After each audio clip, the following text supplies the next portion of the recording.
Sisters and brothers, there are certain solemnities that when they fall on a Sunday in ordinary time, they, I'm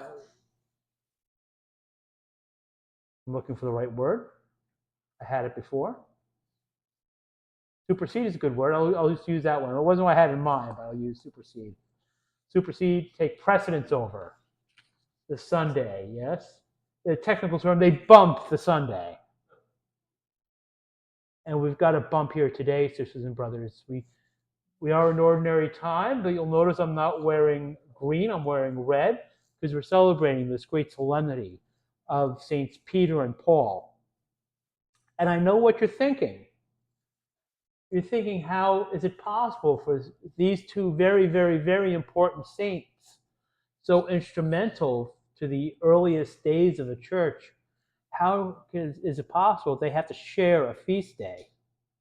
They are all so important. Sacred tradition tells us, sisters and brothers, that they were martyred on the very same day under the supervision of Emperor Nero.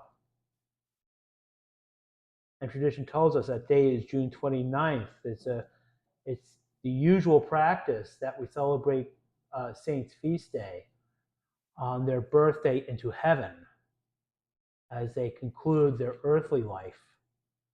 And so it is with St. Peter. And so it is with St. Paul. And they were martyred, sisters and brothers. They earned the crown of martyrdom. They finished up their earthly ministry in Rome. And that's not a coincidence. There's no mistake about that. Huh? God in his providence led them both to Rome. It would have been fitting for Peter to wrap up his ministry in Jerusalem. He probably expected that when, during the Feast of Unleavened Bread, Herod had him taken into custody and put into prison. And he had some pretty gruesome plans for Peter for making such trouble, for preaching the good news, for healing the sick.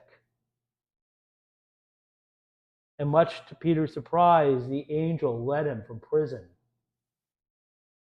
because Peter couldn't finish his work in Jerusalem. Peter had to go to Rome. And St. Paul, who spent most of his life, a big chunk of his life anyway, as the Pharisee called Saul of Tarsus, until he got knocked off his high horse on that road to Damascus. Encountering Jesus Christ, went hither and yon, throughout Turkey, throughout Greece, throughout, indeed, Jerusalem. But he had to go to Rome. So the Lord stood by him and gave him strength so that through him the proclamation might be completed and that all the Gentiles might hear it, like all the lands, all the people could hear it. And so he was rescued from the lion's mouth because he had to go to Rome. They had entirely different ministries, though, yes? Jesus took Simon and gave him a new name, Petros, in both Latin and Greek, meaning rock. You are Peter, and upon this rock I will build my church, and the gates of the netherworld shall not prevail against it. And he had to go to Rome. And Christ gave him the keys of the kingdom of heaven.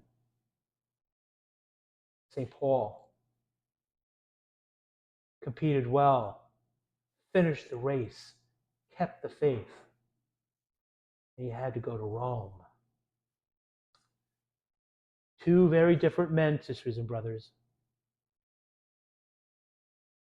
Different ministries, different dispositions, different personalities, different strengths. different faults, but they shared the same love of Jesus Christ, had the same zeal for proclaiming the gospel. They both had to go to Rome. Connected as we are, I don't know if any of you have been to Rome. It's worth a trip.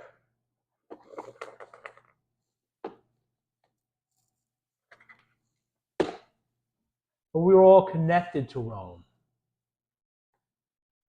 through the ministry of St. Peter, through the ministry of St. Paul, who ended up in Rome by no accident. And all of us connected to Jesus Christ through Rome, despite our differences, despite our different personalities, despite our different dispositions, despite our different vocations, despite our different ministries, despite our different challenges, despite our different strengths. Like St. Peter, like St. Paul, connected to Rome, we are called to love Jesus Christ and to witness his gospel. Being inspired by, learning the lessons of, being assisted by their prayers, so that in all things we may follow the teachings of those who, through whom the church received the beginnings of right religion, so that through their ministry, their mission, even their martyrdom, with them we may grow to, with them, glorify the Lord with them, and together extol his name, and boldly proclaim to the whole world, sisters and brothers, praise be Jesus Christ, now and forever.